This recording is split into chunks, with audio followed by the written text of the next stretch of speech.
It took exactly 17 seconds of shaky footage to shatter my trust. In the video my aunt uploaded, my parents laughed while calling me a freeloader, mocking the very daughter paying their bills. I did not cry. I simply downloaded the file and started counting how many people were capitalizing on my name. They believe I am a leech, but they fail to realize that the lifestyle they flaunt is entirely funded by the person they just betrayed. My name is Blair Whitmore. I am 36 years old, and until 10 minutes ago, my biggest problem was a supply chain bottleneck at Harbor Crest Logistics. I stood in my kitchen, still wearing my blazer from the office, chopping carrots for dinner while my 8-year-old son, Eli, finished his homework at the island counter. Then my phone started vibrating against the granite. It was not a call. It was a relentless stream of notifications that sounded like a swarm of angry bees. I wiped my hands on a dish towel and unlocked the screen. Aunt Marlene had tagged me in a video. The thumbnail showed the manicured backyard of my parents' house in Clearview Ridge, Ohio. I pressed play. The camera shook before focusing on my mother, Diane, and my father, Frank. They were holding wine glasses, their faces flushed with the kind of laughter that usually comes after a punchline.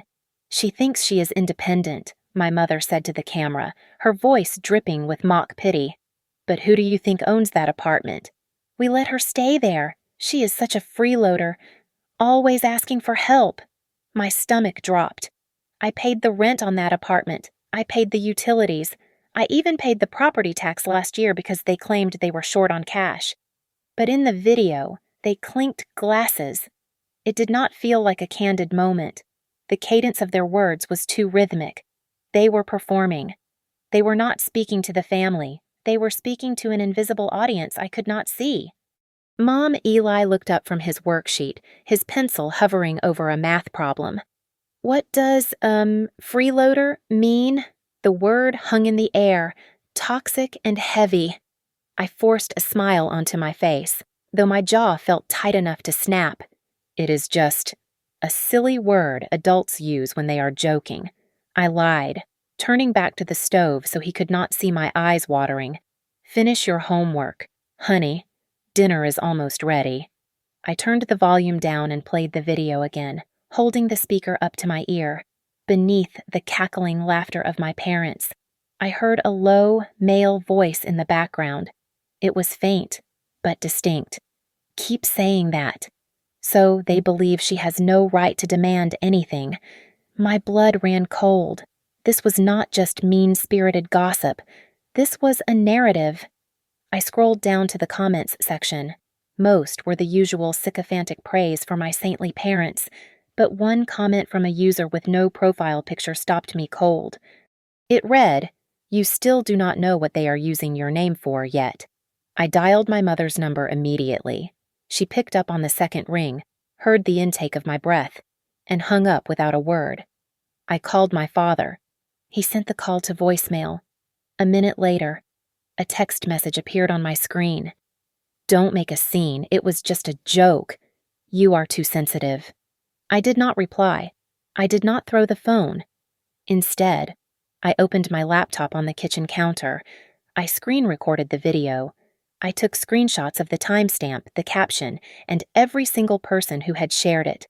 I downloaded the original file before Marlene could delete it.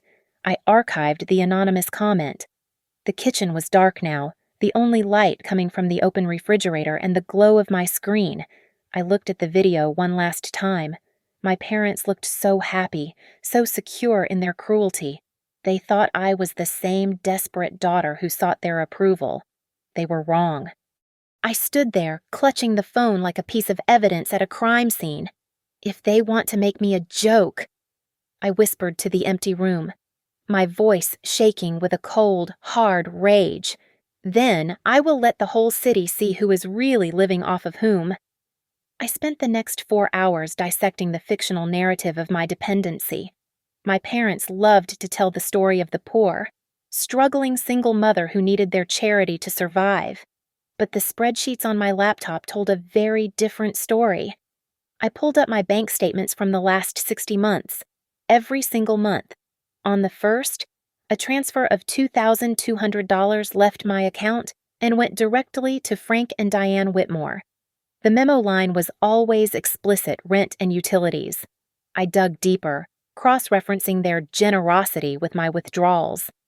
2 years ago, when they claimed to be short on cash due to a market downturn, I had paid their homeowner's insurance premium of $3,000. I had paid for the new transmission in my father's truck. I had even covered the property tax on the very apartment they claimed to be letting me stay in. They owned the deed. Yes, but I was the one buying the equity. I was not a freeloader. I was a silent investor who was being mocked by the board of directors. The next morning at Harbor Crest Logistics, the fluorescent lights felt harsher than usual. Tessa Lane, a senior analyst who sat in the cubicle next to mine, noticed my pale face immediately. She rolled her chair over, holding a cup of coffee. "You look like you stared at a ghost all night," Tessa said, keeping her voice low. "Please, tell me you checked your credit report. With all the data breaches lately, I had a cousin who found out someone took out a jet ski loan in his name in Florida." Her casual warning felt like an ice pick to the base of my skull. I had not checked my official credit report in over a year. I logged into the bureau's portal, my fingers trembling slightly on the mouse. The page loaded, displaying a score that was 50 points lower than I remembered. I scrolled down to the active accounts section. There it was. It was a secured loan for $112,000, labeled as heavy construction equipment financing. The status was current, meaning someone was paying it, but my name was listed as the co-signer. The primary borrower was redacted on the summary view, but the billing address was familiar: Clearview Ridge, Ohio. I clicked on the document view to see the original contract. At the bottom of the page, next to a scribbled signature that belonged to my father, was a digital stamp that looked exactly like my electronic signature. I stared at it. I had never signed this. I had never even seen this document. "Impossible," I whispered, the word catching in my throat. The memory of the video flashed in my mind, the man's voice in the background. "Keep saying that so they believe she has no right to demand anything. That was not just a family friend. That was a business partner. My parents were leveraging my credit history, which was spotless, because I worked myself to the bone to finance something massive. I needed to know more, but I could not tip my hand yet. I picked up my phone and dialed Aunt Marlene. She answered on the 4th ring, her voice sickeningly sweet. "Oh, look who decided to call," Marlene said. "I assume you are calling to apologize for being so dramatic about the video. It was a joke. Blair, you really are too sensitive." I paused, forcing myself to breathe through the rage. "I know, Aunt Marlene. I overreacted. I have been stressed at work." "Well, at least you admit it," she sniffed. "You should be grateful. You know, Frank and Diane sacrificed so much for you. Most parents would have kicked you out by now." "You are right," I said, the lie tasting like ash in my mouth. "I want to make it up to them. Maybe I can come by this weekend. We can talk." "That would be wise," she said. "We are planning something big, a celebration. Do not ruin it." I hung up. She had taken the bait. They thought I was submissive, which meant they would get sloppy. Just as I set the phone down, a notification pinged on my work email. It was an automated alert from a business banking establishment I used for my personal savings. The subject line read, "Action required. Confirm beneficial owner information for Whitmore Consulting Group." I froze. I did not own a consulting group. I opened the email. It was a limited liability company registered 3 weeks ago. The registered agent was my father, but the primary officer, the person whose social security number was attached to the tax liability, was me. They were not just borrowing money in my name. They were building a shell company on my back. I sat back in my ergonomic chair, the hum of the office fading away. They were not just calling me a freeloader to be mean. They were doing it to discredit me preemptively, so that when the financial house of cards collapsed, No one would believe the dependent daughter was actually the victim. I spent the rest of the night dissecting Aunt Marlene's digital footprint. To the untrained eye, her social media feed looked like the enthusiastic, slightly oversharing gallery of a proud suburban woman. But I was looking with the eyes of someone who had just found a fraudulent loan in her name. And the pattern I saw was not sentimental. It was strategic. Marlene did not just post for likes, she posted for leverage. She had turned my parents into influencers for the geriatric set. I scrolled through dozens of videos titled Frank and Diane's Wisdom or Old School Values in a New World. In every single one, my parents sat on their porch or in their well-lit living room, dispensing advice on how to maintain a godly household and manage family finances with integrity. The irony was so sharp it almost drew blood. Beneath every video was a link tree leading to a donation page and a pre-order form for a digital course titled The Debt-Free Legacy. I kept scrolling, going back months, until I found what I was looking for. There were cameos of me. In one video from last Thanksgiving, I was in the background, washing dishes while looking exhausted. I remembered that day. I had worked a double shift before driving 3 hours to cook their turkey. Marlene had captioned it, "Even when they lose their way, we give them a warm home. Never give up on your struggling children. Unconditional love, the burden we bear." I felt sick. I was not a person to them. I was a prop. I was the failure essential to their savior brand. Without a screw-up daughter to save, their advice on patience and charity had no real-world application. They needed me to be broken so they could look like the glue. I dug deeper into her tagged photos and found a digital paper trail that connected the dots. Marlene had posted a screenshot of a partnership agreement with a boutique supplement company a few weeks ago, bragging about new blessings. I zoomed in. The contract terms were visible. The payout was tiered based on engagement and, specifically, inspiring family turnaround stories. They were monetizing my humiliation. I switched to a burner account I used for market research at work and sent a direct message to a local bakery that had sponsored one of Marlene's previous family gatherings. I kept it vague. "Hey, looking at working with the Whitmore family for a promo. How was your experience?" The reply came 20 minutes later. "They bring in numbers, sure. But just a heads up, the family dynamic seems very scripted. The aunt tried to direct us on how to talk to the daughter to make her look overwhelmed. It felt weird." I closed the laptop. My suspicion was now a confirmed fact. Then I saw the announcement. It was pinned to the top of Marlene's page, posted just 2 hours ago. A graphic with gold cursive letters announced Frank and Diane's 25th anniversary jubilee. The location was the Lake Eden Country Club, a venue that cost more for one night than my car was worth. Marlene had posted a follow-up video story. She was whispering to the camera, creating a sense of intimacy. "We have a big surprise for the live stream," she cooed, winking. "A certain someone is going to finally make things right with her parents publicly. It is going to be a tearjerker, folks. The prodigal daughter returns. Tune in to see the healing happen live." She was promising a show. She was selling tickets to my apology, an apology for sins I had never committed, to an audience of strangers who believed I was a leech. I stood up and walked to the window, looking out at the city lights. They expected me to walk into that country club, hang my head, and play the role of the grateful charity case so they could secure their next tier of sponsorship. "You want a reunion, Marlene?" I said to the empty room, my reflection in the glass looking harder than I had ever seen it. "I will give you a reunion, but I am not following your script." The drive to Clearview Ridge felt less like a visit home and more like a tactical insertion behind enemy lines. I had left Eli with Mrs. Gable, our neighbor, refusing to let him serve as a prop for my parents' reality show. I carried nothing but my purse and a small framed drawing Eli had made for his grandparents, a peace offering that felt heavy and fraudulent in my hands. When I walked through the front door, the atmosphere was suffocatingly warm. My mother, Diane, rushed forward to hug me.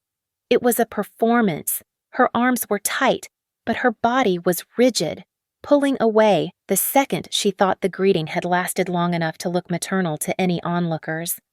"We are so glad you decided to be reasonable," she whispered near my ear, her tone sugary but sharp. "Just remember, do not embarrass us online again. We have a reputation to maintain. I am just here to talk." "Mom," I said, stepping back and smoothing my blouse. In the living room, Aunt Marlene was already fussing with a massive ring light and a tripod set up facing the stone fireplace. She clapped her hands when she saw me, a manic gleam in her eyes that made my skin crawl. "Perfect timing. The lighting is gorgeous right now," Marlene chirped, tapping the screen of her phone. "Blair, honey, just stand between Frank and Diane. We are going to do a quick teaser for the anniversary. Just a short clip where you say how sorry you are for being distant lately and how excited you are for the party. It will play great for the donors." She pointed to a piece of masking tape on the floor. "My mark. No cameras," I said. My voice was quiet, but it stopped Marlene in her tracks. "Do not be difficult. My father," Frank, grunted from his armchair. He looked tired, his face flushed. "Your aunt is trying to help us secure a future." "I said no cameras," I repeated, looking directly at Marlene. "I want to speak to my parents. Privately. Unless you want me to leave right now and take the narrative with me." Marlene scowled, her influencer mask slipping to reveal the jagged edges beneath. But she lowered the phone. "Fine. I will go check the catering list in the kitchen. But do not take too long. We have a schedule." As soon as she left the room, the air temperature seemed to drop 10 degrees. My mother sat on the beige sofa, crossing her legs and looking at me with pure disdain. "You have a lot of nerve coming here and making demands." Diane spat, her voice devoid of the warmth she had faked seconds ago. "You live because of us. Do not forget who is on the deed to that apartment. Do not forget who owns the things you use." "I pay for that apartment. Mom," I said, keeping my voice steady, though my heart hammered against my ribs. "I have 5 years of bank transfers that say I bought every inch of equity in that place. Paperwork is what matters," Frank snapped, standing up and pacing the rug. He looked agitated, sweating slightly despite the aggressive air conditioning. "We need to look united. Blair. The partners. They need to see a stable family unit. If they get spooked about the character of the borrowers, they could pull the financing on the heavy equipment." I froze. He had just admitted it. What partners? "Dad," I asked, locking eyes with him. "And what equipment I never signed for any loader or excavator." Frank's eyes darted to the kitchen door where Marlene had exited. He realized he had said too much. "It is complicated business. You would not understand. You just need to play your part and look successful." "Does this complicated business have anything to do with the Whitmore Consulting Group?" I asked. The silence that followed was absolute. Frank stopped pacing. Diane went still. But it was the sound of a glass clinking against a counter in the hallway where Marlene was likely listening that confirmed I had hit the target. "I do not know what that is," Diane said, but her voice lacked conviction. She looked away.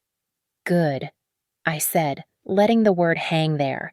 Because if my name appears on any document for a company I did not start, or a loan I did not ask for, I will not just leave the family. I will protect myself legally. That is not a threat. It is a promise.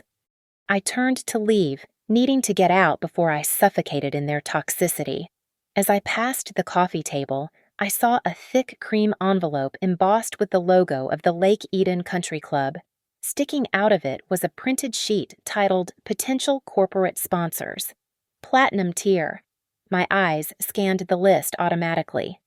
Third from the top, circled in aggressive red ink, was Apex Global Solutions. My blood ran cold. Apex was not just a company, they were the direct, aggressive competitor to Harborcrest Logistics. My employer. My family was not just stealing my credit history. They were courting my professional rivals, using my name and my industry connections as bait to fund their delusion. They were selling my career to the highest bidder. I returned to the office the next morning with a singular focus that had nothing to do with logistics. I walked straight to Tessa's cubicle and kept my voice low. "I need a lawyer. Tessa," I said, leaning over the partition. "And not the one my dad golfs with. I need someone who eats fraud for breakfast." Tessa did not ask questions. She scribbled a name on a sticky note and slid it across her desk. "Jude Carver. He handled my cousin's identity theft case," she whispered. "He is expensive, but he is brutal." 2 hours later, I was sitting in Jude Carver's office. He was a man of few words and sharp angles, listening to my story without a hint of sympathy, which was exactly what I needed. I showed him the video, the credit report, and the LLC registration. "Do not post anything else on social media," Jude said, tapping a pen against his desk. "Do not threaten them. Do not warn them. If you scream, they will hide the assets. We need to catch them in the act of spending your credit. They are already spending it," I said, sliding the loan document forward. $112,000 for construction equipment. "Then we dig," he said. "I want you to file a signature verification request with the lender immediately. Tell them you dispute the validity of the contract. Then, place a fraud alert on all 3 credit bureaus. Stop the bleeding." I spent the afternoon following his instructions. The phone call to the equipment lender was terrifyingly easy. When I told the representative I had never seen the contract, there was a long silence on the other end before she flagged the account for review. I locked down my credit file, ensuring no new accounts could be opened without a verbal password only I knew. But the real shock came when I dug into the details of the LLC. I used my access to public permit records, a perk of my job in logistics, to see where that heavy equipment was being used. The serial numbers on the rental agreement were tied to a site permit for a temporary storage yard on the outskirts of town. My blood ran cold. My father sat on the town council. He was the one who approved zoning permits. If he was secretly running a storage yard business using an LLC hidden under my name, he was not just committing fraud against me, he was committing a felony conflict of interest. He was using my identity to bypass the law. I called Jude back immediately. "It is worse than we thought," I told him, my hand shaking as I held the phone. "Frank is using the LLC to bid on projects he is legally barred from touching. If this blows up, then you are the one listed as the liable officer." Jude finished the sentence for me. "We need to prepare a file for law enforcement. This is not a family dispute anymore, Blair. This is a criminal enterprise." I felt a wave of nausea, but I pushed it down. I continued searching the email server of the LLC, which, in their arrogance, they had linked to a recovery email address I still had access to from high school. I found 2 invoices sent out last week. They had billed 2 local landscaping companies $5,000 each for consultation fees. They were actively laundering their influence through my name. Then I found the email that shattered whatever hesitation I had left. It was a thread between my father and a man named Gary, a silent partner in the storage yard project. Gary had expressed concern about using my name on the documents. My father's reply was short. "Do not worry, my daughter will not dare make a scene. She is dependent. She needs us too much to ask questions." I stared at the screen until the words blurred. They were not just reckless, they were calculating. They were betting my entire life, and my son's future, on the assumption that I was too weak to fight back. They believed the lie they had told the world. I felt a heat rise in my chest, burning away the fear. I was done being the victim. I was done being the silent partner in their fraud. "Jude," I said into the phone, my voice steady and cold. "The anniversary party is tomorrow night. Marlene is live streaming the whole thing to their donors. Do not go there to cause a scene. Blair," Jude warned. "It will hurt your case." "I am not going to cause a scene," I replied, looking at the invite list I had stolen from their coffee table. "I am going to bring the truth, and I am going to let them broadcast it to the exact people they are trying to swindle. I structured my retaliation like a complex logistics operation, breaking it down into 3 distinct layers: legal defense, career fortification, and public exposure. I was done reacting to their chaos. It was time to introduce them to consequences. The first step was a formal shot across the bow. Through Jude Carver's office, I sent a cease and desist notification to my parents and Aunt Marlene via certified email. The demands were surgical. I required the immediate removal of the defamation video, a permanent cessation of the use of my name and likeness for commercial gain, and the production of every single document bearing my signature within 72 hours. Their response was predictable and pathetic. 2 hours after the read receipt confirmed they had opened the email, Marlene posted an Instagram story. It was a black screen with white text that read, "It is so sad when a family member demands money just because they are jealous of your blessings. We pray for her greedy heart." I did not comment. I did not text back. Instead, I moved to layer 2. I walked into the office of the Chief Compliance Officer at Harbor Crest Logistics. This was the most dangerous part of my plan, but I had to immunize my career before my father's shady dealings with our competitor infected my employment. I sat down and slid a folder across the mahogany desk. "I have reason to believe that agents representing Apex Global Solutions are attempting to leverage my family members to gain access to proprietary information," I said, keeping my voice clinical. I showed them the invite list with Apex circled, but I left out the family drama. I framed it strictly as a business risk. My father is currently soliciting their sponsorship. I wanted to disclose this conflict of interest immediately. The compliance officer turned pale. Within an hour, my access credentials were updated, and I was transferred to a sensitive internal project with higher security clearance. The speed of the transfer confirmed my fear. My family was not just playing with a local zoning scam, they were brushing up against corporate espionage. By late afternoon, I was back in Jude's office. He placed a thick binder on the desk. Inside was a timeline of every fraudulent transaction, every forged signature, and a forensic map of the bank transfers. "We have enough to bury them," Jude said, tapping the cover. "But if you pull the trigger now, they will claim ignorance and drag this out in civil court for years. We need them to confess to the intent. They will," I said, "tonight." I made one final call before the evening began. I dialed the number of the supplement brand that had sponsored Marlene. I identified myself not as the daughter, but as the legal owner of the likeness they were using. "I am reviewing my portfolio." I lied smoothly to the brand representative. "I noticed your logo on my aunt's channel. I just wanted to confirm where the royalty checks for my image rights were being deposited, as I have not received them." The representative sounded panicked. "Ms. Whitmore, we sent the sponsorship fee of $3,000 to the account on file. It was payable to the Whitmore Consulting Group." "Thank you," I said, writing the amount down. That is all I needed. Now I had the financial link. They were funneling money meant for me into the shell company my father used for his illegal storage yard. My phone buzzed as I walked to my car. It was a text from a blocked number. I stared at the screen, my heart hammering against my ribs as I read the message. "Be careful tonight. They are not just asking for donations. They are announcing the Blair Whitmore Family Fund to solicit cash from the guests. They need you on stage to be the face of the collection plate." I gripped the steering wheel until my knuckles turned white. They were going to turn me into a non-profit fraud scheme. They were going to stand me up in front of the richest people in town and use my redemption to fill their pockets. "They want a show," I whispered, the engine roaring to life. "So I am going to give them the performance of a lifetime."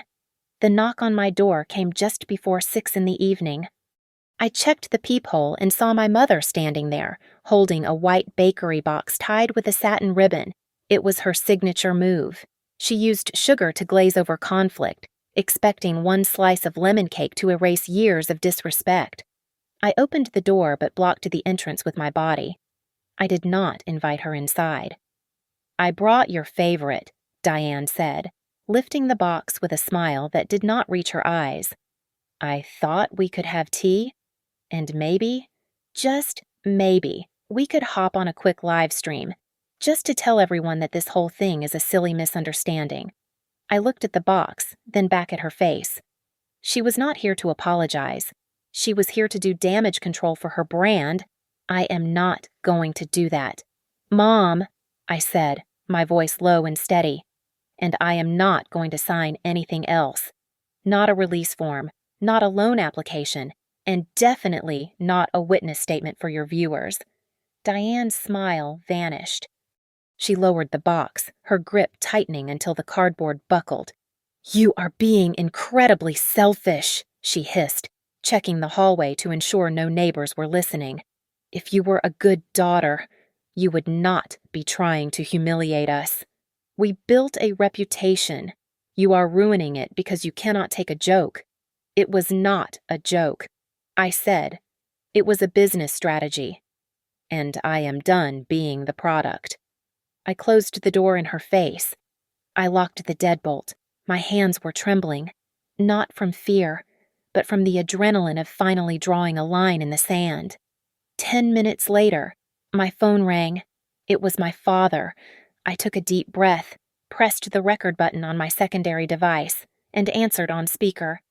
Dad, I am recording this call for my own legal protection, I stated clearly. You ungrateful child, Frank sputtered, his voice thick with rage. Do you have any idea what you are doing if the donors see strife? They pull the funding. If the partners see instability, the deal collapses. You destroy this, and you destroy us. You want to see your parents become a laughingstock. I listened to his breathing, ragged and desperate on the other line. He was terrified, not of losing me, but of losing the illusion he had sold. Dad, I asked, my voice cutting through his panic. If you are so afraid of becoming a joke, then what did you want me to become when you called me a freeloader in front of the whole world? The silence on the other end was absolute. He had no script for that. He hung up. I sent the audio file to Jude Carver immediately.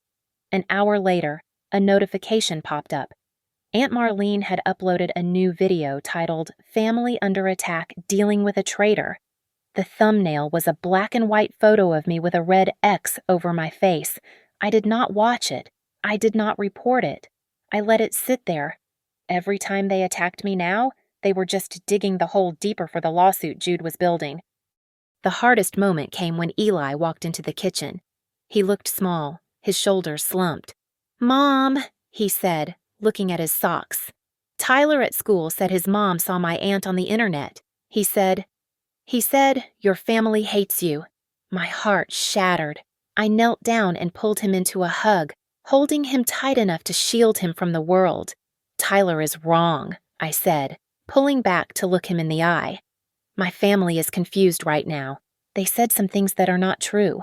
But I am going to fix it. I am going to make sure everyone knows the truth. You do not have to be ashamed. Ever. He nodded, trusting me simply because I was his mother. I sent him to wash up for dinner, my resolve hardening into steel.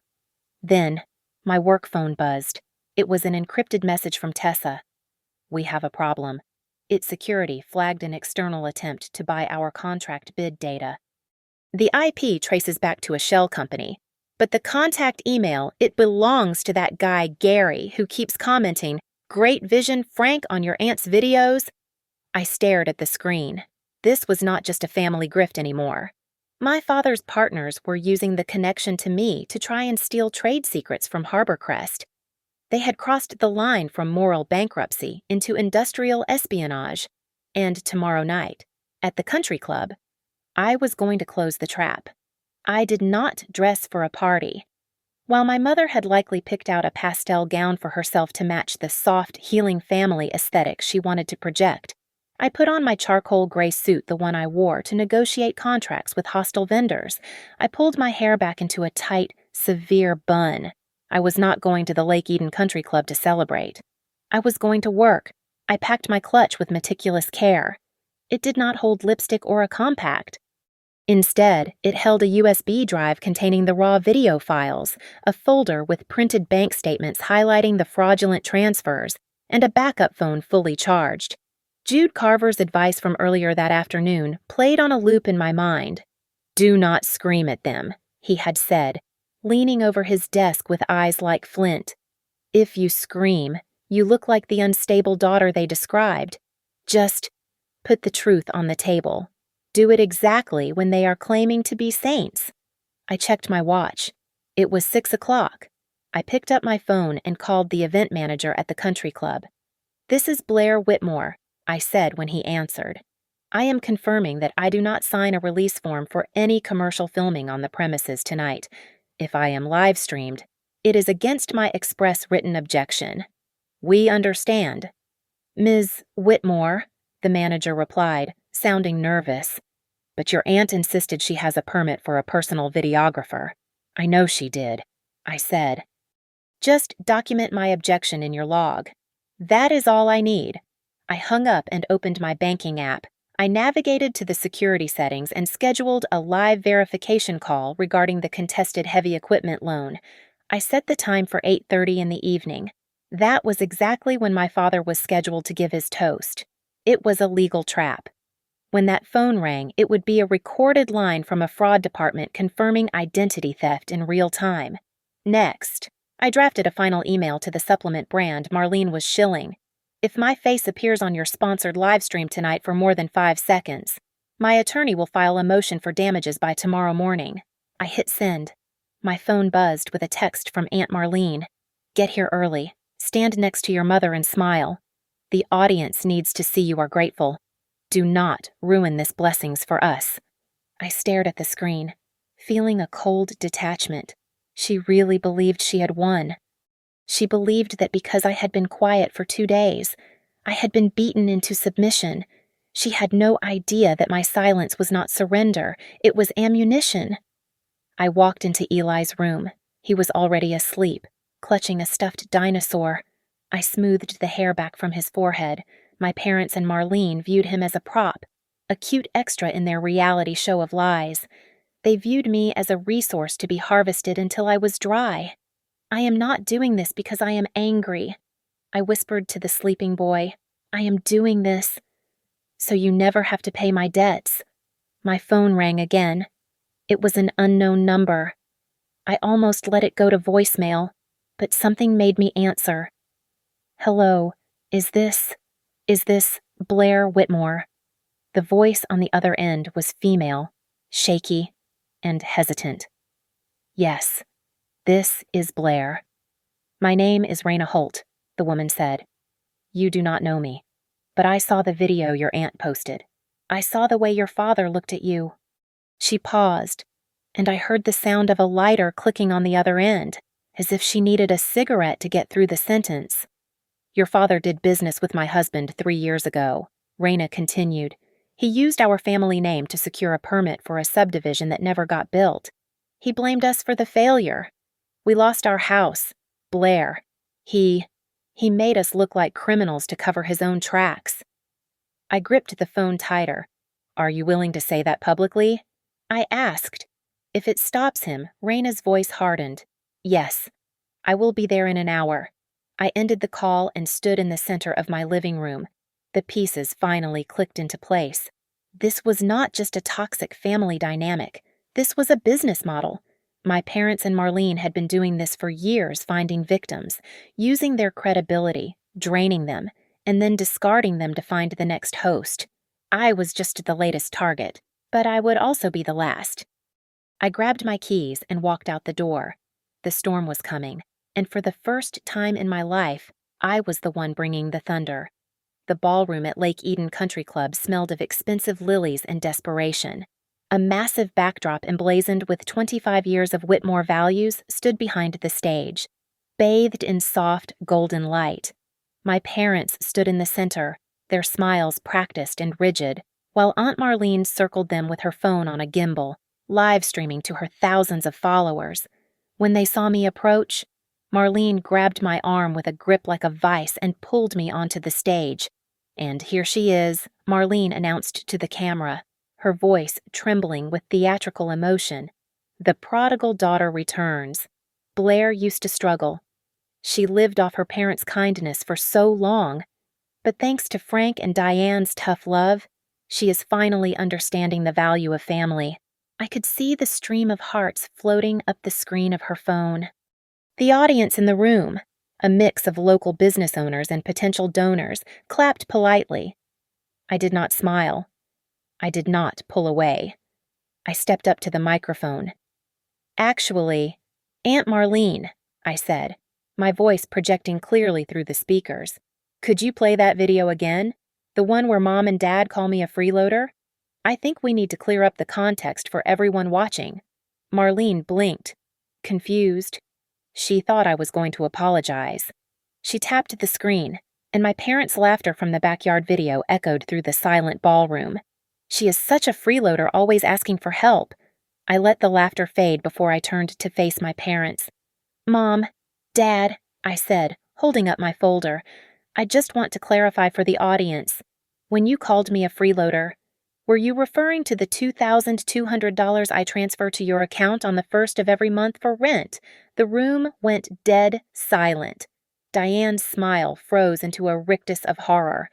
"Or," I continued, flipping a page, "were you referring to the $3,000 I paid for your homeowner's insurance last May? Or perhaps the $5,000 I covered for Dad's truck transmission?" "Blair, stop this!" Frank hissed, stepping forward to grab the microphone. She is mentally unstable. These are fake documents." My phone, which I had connected to the podium's sound system via Bluetooth, began to ring. It was the scheduled call. I tapped the green button on the screen for everyone to see. "Hello," I said. "This is the fraud department calling for Blair Whitmore." A mechanical but clear voice boomed over the speakers.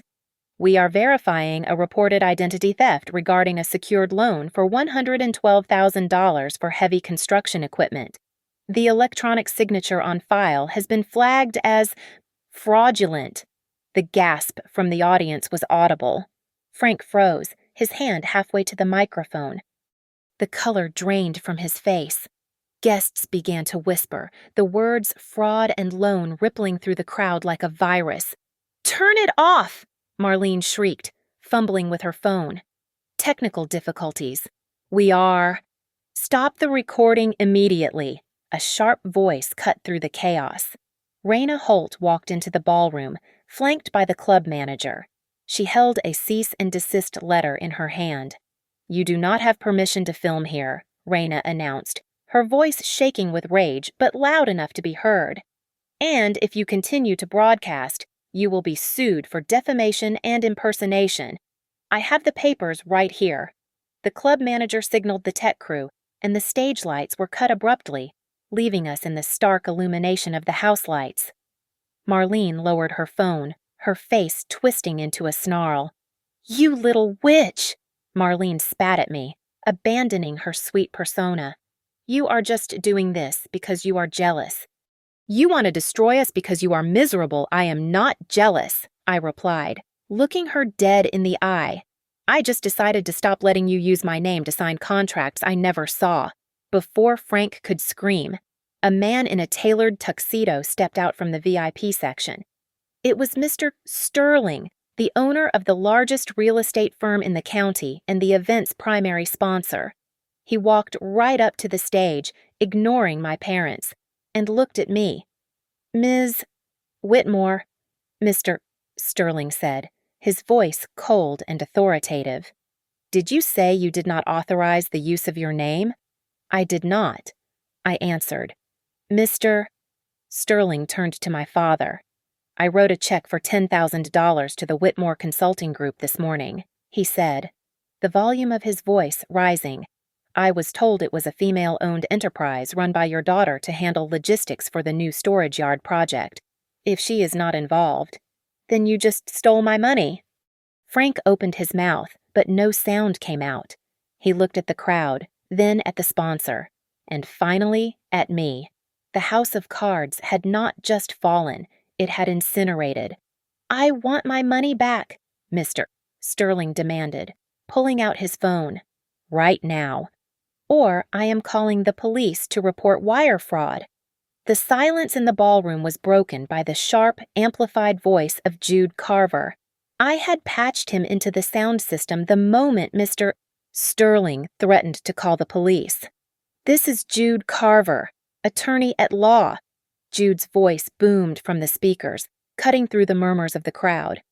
"My client, Ms. Whitmore, has formally filed a complaint regarding identity theft and fraud with the state authorities as of 5 o'clock this evening. Any further attempt to negotiate with her directly regarding these financial matters will be considered witness tampering. All communication goes through me." My father, Frank, looked like a cornered animal. He lunged toward me, grabbing my elbow and trying to drag me toward the service exit. "Blair, listen to me," he whispered frantically, sweat beading on his forehead. "We can fix this. I will sign the deed to the apartment over to you tomorrow. Free and clear. Just tell them it was a misunderstanding. Do not let me go to jail." I pulled my arm away. I looked at him with pity, realizing for the first time how small he actually was. "You think I want the apartment I asked? If I accept that deed now, I become an accomplice to your fraud. I am not signing anything, Dad. That trap does not work anymore." My mother, Diane, collapsed into a chair near the stage. She was crying, and for the first time in her life, the tears were not for the camera. They were ugly, messy tears of genuine fear. It was her idea, Diane wailed, pointing a shaking finger at Marlene. "Marlene said we needed a better story," she said. "She said you were soft. Blair, we thought you would never dare to report your own father." "I am not reporting my father," I said coldly. "I am reporting a man who stole my identity." Marlene, realizing the bus was backing over her, exploded. She threw her phone onto the table, shattering the screen. "You ungrateful little brat," she screamed, her face turning a violent shade of red. "I built this brand for us. I did everything. I just needed you to be the name on the fund for 1 year, 1 single year, and we would have been set for life." The room gasped. She had just confessed to the conspiracy in front of 50 witnesses. She had admitted that the family fund was not charity, but a retirement plan built on my credit score. "And there it is," I said, looking out at the stunned audience. The truth. I turned to the 3 of them, my mother, my father, and my aunt, and delivered my terms. "Here is what happens next," I said. "You will delete every video mentioned in my cease and desist letter within the hour. You will refund Mr. Sterling and every other sponsor you defrauded using my name. And you will hand over every document with my forged signature to my lawyer. If you do not do these things by midnight." I hand the full evidence file to the detective waiting in the lobby. "It is your choice." Mr. Sterling did not wait for midnight. He signaled to his entourage. "I am pulling my sponsorship," he announced loudly. "And I will be speaking to the district attorney?" The club manager stepped onto the stage and cut the microphone power. "Ladies and gentlemen, this event is terminated immediately due to liability concerns. Please vacate the premises." My phone buzzed one last time. It was a text from Tessa at Harbor Crest. "Compliance just finished the audit. We traced the leak. The rival firm has been blacklisted, and your dad's consulting group is permanently flagged in the industry database." "You are safe." Frank tried to step toward me again, his face twisting into a mask of aggression now that the begging had failed. "You think you are smart," he growled. "You just destroyed your family." Before he could get close, Raina Holt stepped between us. Mr. Sterling stepped up beside her. They stood like a wall, shielding me from the people who were supposed to protect me. "Back off, Frank," Mr. Sterling warned. "I saw everything. I will testify." Frank stopped. He looked around the emptying room, at the ruined decorations, at his weeping wife, and finally at me. He realized that his authority, the only currency he had ever really had, was bankrupt. I looked at them one last time. I did not feel sad. I felt light. I am not a freeloader, I said, my voice quiet but carrying clearly in the empty hall. I am the person who has paid for your convenience for far too long. Today, I stopped paying.